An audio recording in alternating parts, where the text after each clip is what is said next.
ഹാഡിയ സ്കീമിൻ്റെ latest update ആണ്. അതായത് Kerala engineering ഫാർമസിയുടെ അതുപോലെ തന്നെ ആർക്കിടെക്ചറിൻ്റെ 3rd ഫേസിൻ്റെ അലോട്ട്മെൻറ്റിലേക്കുള്ള കാര്യങ്ങളാണ് ഇപ്പോൾ നമ്മൾ ചെയ്തുകൊണ്ടിരിക്കുന്നത് അല്ലേ. അപ്പോൾ എഞ്ചിനീയറിംഗിൻ്റെ ഫാർമസിയുടെ ഓൾറെഡി നമ്മൾ കുറേ പേരൊക്കെ ചെയ്തതാണ്. അപ്പോൾ അതിൻ്റെ ടൈം നമുക്കിപ്പോൾ 2-ാം തീയതി വരെ ദീർഘിപ്പിച്ചിട്ടുണ്ട്. കൂടാതെ ആർക്കിടെക്ചറിനെ ഇപ്പോൾ എല്ലാവരും ഈ ഒരു ആർക്കിടെക്ചറിൻ്റെ റാങ്കിൽ വന്നേക്കുന്ന എല്ലാവരും 3rd ഫേസിലേക്ക് പരിഗണിക്കണമെന്നുണ്ടെങ്കിൽ ഓപ്ഷൻ രജിസ്ട്രേഷൻ ചെയ്യണം. അതുപോലെ തന്നെ ആർക്കിടെക്ചറിൻ്റെ ആ 2000 രൂപ രജിസ്ട്രേഷൻ ഫീസ് അടയ്ക്കാൻ വേണം കേട്ടോ.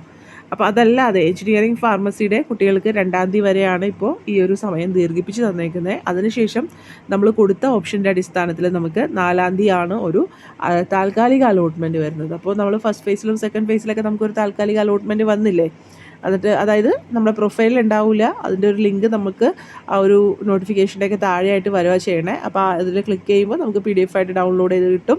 അപ്പോൾ നമുക്ക് ആ ഒരു അലോട്ട്മെൻറ്റ് നോക്കാം. എന്നിട്ട് അതിലെന്തെങ്കിലും കംപ്ലയിൻ്റ് ഉണ്ടെങ്കിൽ എൻട്രൻസ് കമ്മീഷണറുടെ മെയിലിലേക്ക് നിങ്ങൾ മെയിൽ ചെയ്യുക. അങ്ങനെ ആ ഒരു കംപ്ലയിൻറ്റുകളുണ്ടെങ്കിൽ അതൊക്കെ പരിഹരിച്ചിട്ട് 5-ാം തീയതിയാണ് നമ്മൾക്ക് ഫൈനൽ അലോട്ട്മെൻറ്റ് 3rd ഫേസിൻ്റെ വരുന്നത് കേട്ടോ.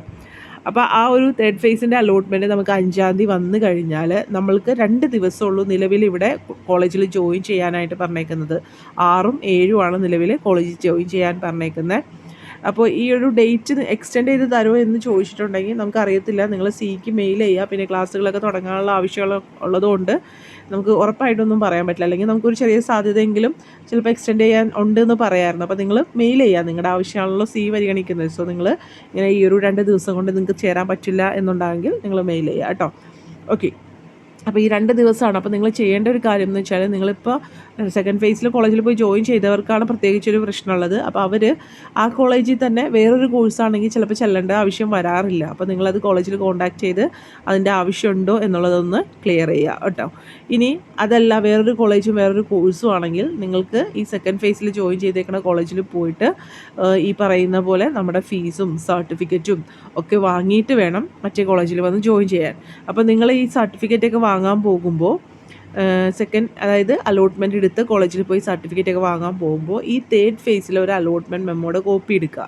ഇനി കോളേജിൽ അലോട്ട്മെൻറ്റ് കിട്ടിയിട്ടുണ്ടെന്നുള്ള പ്രൂഫിനായിട്ട്. പിന്നെ നിങ്ങളൊരു വൈറ്റ് പേപ്പറിൽ റിക്വസ്റ്റ് ചെയ്താൽ നിങ്ങളുടെ ഫീസും നിങ്ങളിപ്പോൾ പ്രിൻസിപ്പലിൻ്റെ അഡ്രസ്സൊക്കെ വെച്ച് കൊടുത്തിട്ട് സാധാരണ ഇപ്പോൾ മലയാളത്തിലും ഇംഗ്ലീഷിലും എഴുതിയാലൊന്നും കുഴപ്പമില്ല. നിങ്ങൾക്കറിയാവുന്ന ഇപ്പോൾ ഗൂഗിൾ ട്രാൻസ്ലേറ്റ് ഒക്കെ ഉണ്ടെങ്കിൽ ഇംഗ്ലീഷിൽ എഴുതണം എന്നുണ്ടെങ്കിൽ അപ്പോൾ ആ ഒരു രീതിയിൽ എഴുതുക. വേറെ സിമ്പിളായിട്ട് എഴുതിയാൽ മതി. നിങ്ങൾക്ക് വേറൊരു കോളേജിൽ അലോട്ട്മെൻറ്റ് കിട്ടി, സോ എൻ്റെ സർട്ടിഫിക്കറ്റും അതുപോലെ തന്നെ ഫീസൊക്കെ റിട്ടേൺ വേണം എന്നുള്ളൊരു റിക്വസ്റ്റ് ചെയ്യും. എന്നിട്ട് നിങ്ങളും നിങ്ങളുടെ പാരൻറ്റും പേരെഴുതി സൈൻ ചെയ്തേക്കുക കേട്ടോ. ചിലവരത് ചോദിക്കില്ല. പിന്നെ ആ ഒരു ടൈമിൽ അവർ ചോദിച്ചാൽ പിന്നെ ആ പാടല്ലേ. അപ്പോൾ അതുകൊണ്ട് ആ ഒരു റിക്വസ്റ്റ് എഴുതി കൊടുക്കുക. പിന്നെ നിങ്ങൾ ഓൾറെഡി അഡ്മിഷൻ എടുത്തപ്പോൾ നിങ്ങൾക്ക് ഒരു അഡ്മിഷൻ സ്ലിപ്പ് തന്നിട്ടുണ്ടാവില്ലേ ആ കോളേജിൽ നിന്ന്, ആ ഒരു അഡ്മിഷൻ സ്ലിപ്പ് എടുക്കുക. അപ്പോൾ ഈ 3 കാര്യങ്ങൾ എടുക്കാൻ മറന്നു പോകരുത് കേട്ടോ. അപ്പോൾ ഇത് 3 എടുക്കുക. എന്നിട്ട് നിങ്ങൾ സർട്ടിഫിക്കറ്റ് വാങ്ങാൻ ചെല്ലുമ്പോഴും പാരൻസായിട്ട് തന്നെ ചെല്ലണം എന്നാണ് സാധാരണ പറയാറ്. നിങ്ങളത് എങ്ങനെയെന്ന് വെച്ചാൽ ആ ഒരു രീതിയിൽ തന്നെ ചെയ്യുക കേട്ടോ. അപ്പോൾ സർട്ടിഫിക്കറ്റൊക്കെ വാങ്ങിക്കഴിഞ്ഞിട്ട് നിങ്ങൾ കോളേജിൽ പോയി പിന്നെ ഈ ഒരു എവിടെയാണോ അലോട്ട്മെൻറ്റ് കിട്ടിയേക്കണം അവിടെ പോയി ഈ ഒരു സർട്ടിഫിക്കറ്റും ഫീസൊക്കെ കൊടുത്ത് ജോയിൻ ചെയ്യുക. ഓക്കെ, അപ്പോൾ വേറൊരു കാര്യം ഇതിൽ പറയാനുള്ളത് എന്താണെന്ന് വെച്ചാൽ, നിങ്ങൾ എൻട്രൻസ് കമ്മീഷണർക്ക് അടച്ച ഫീസ് ഉണ്ടല്ലോ, അത് ഓട്ടോമാറ്റിക്കായിട്ട് ട്രാൻസ്ഫർ ആയിക്കോളും. ബാക്കി നിങ്ങൾ കോളേജിൽ അടച്ച ഫീസാണ് ആ കോളേജിൽ നിങ്ങൾക്ക് റിട്ടേൺ ചെയ്യുക. അപ്പോൾ അങ്ങനെ ചെയ്യുമ്പോൾ അഡ്മിഷൻ ഫീസ് അത് എത്രയാണോ അത് കുറവായിട്ടായിരിക്കും കിട്ടുക. ചില സ്ഥലത്ത് അത് 240 ആണ്, ചില സ്ഥലത്ത് അത് 250 ആണ്, ചില സ്ഥലത്ത് 1000 ആണ്. അതിൽ കൂടുതൽ എടുത്തിട്ടുള്ളവരുണ്ടോ എന്ന് അറിയില്ല. അപ്പോൾ ആ ഒരു അഡ്മിഷൻ ഫീസ് കുറച്ചിട്ടായിരിക്കുള്ളൂ നിങ്ങൾക്ക് ഫീസ് തിരിച്ച് കിട്ടുമ്പോൾ തരുന്നത് കേട്ടോ, അത് ഓർക്കുക. ബാക്കി എല്ലാ ഫീസും തിരിച്ച് കിട്ടും. ഏതെങ്കിലും കോളേജിൽ നിങ്ങൾക്ക് അങ്ങനെ ഫീസ് തരുന്നില്ല എന്നുണ്ടെങ്കിൽ അത് ശരിയല്ലാത്ത സംഭവമാണ്. എല്ലാ ഫീസും അഡ്മിഷൻ ഫീസ് പിടിച്ചിട്ട് ബാക്കി എല്ലാ ഫീസും നിങ്ങൾക്ക് തിരിച്ചു തരും. പക്ഷേ എൻട്രൻസ് കമ്മീഷണർക്ക് അടച്ചേക്കുന്ന ഫീസ് ഓട്ടോമാറ്റിക്കായിട്ട് അത് ട്രാൻസ്ഫർ ആയിക്കോളും, അത് നിങ്ങളുടെ കയ്യിലേക്ക് തരില്ല കേട്ടോ. ഓക്കെ, ഇനി നമുക്കിപ്പോൾ 6-ഉം 7-ഉം മാത്രമേ ഉള്ളൂ കോളേജിൽ ജോയിൻ ചെയ്യാനായിട്ട്. 4 മണി വരെ ഉള്ളൂ എന്ന് ഓർക്കുക. 4 മണി മുതൽ 5 മണി മുതൽ വരെയുള്ള സമയം എന്ന് പറയുന്നത് കോളേജുകാർക്ക് നിങ്ങളുടെ ഡേറ്റ് ഉണ്ടല്ലോ, എത്ര പേര് വന്ന് ചേർന്നു, അങ്ങനെയുള്ള OAMS മുഖേന നിങ്ങളുടെ വിവരങ്ങൾ ആ ഒരു സൈറ്റിൽ അപ്ലോഡ് ചെയ്യാനുള്ള സമയമാണ് വന്നേക്കുന്നത്. അത് നിങ്ങൾ ചെയ്യേണ്ട കാര്യമല്ല, അത് കോളേജിൽ നിന്ന് നിങ്ങൾ അഡ്മിഷൻ എടുത്തേക്കുന്ന കോളേജിൽ നിന്ന് ചെയ്യേണ്ട കാര്യമാണ് കേട്ടോ. ഇതുപോലെ പ്രത്യേക ശ്രദ്ധയ്ക്ക് എന്ന് പറയുന്നുണ്ട്. ഓപ്ഷൻ രജിസ്ട്രേഷൻ ചെയ്യാത്തവരെ ഈ ഘട്ടത്തിൽ പരിഗണിക്കൂല.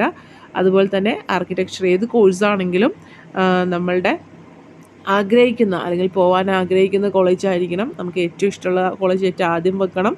അങ്ങനെയുള്ള കാര്യങ്ങളൊക്കെ ശ്രദ്ധിക്കാനായിട്ട് ശ്രമിക്കുക കേട്ടോ. Take care, stay blessed. Thank you.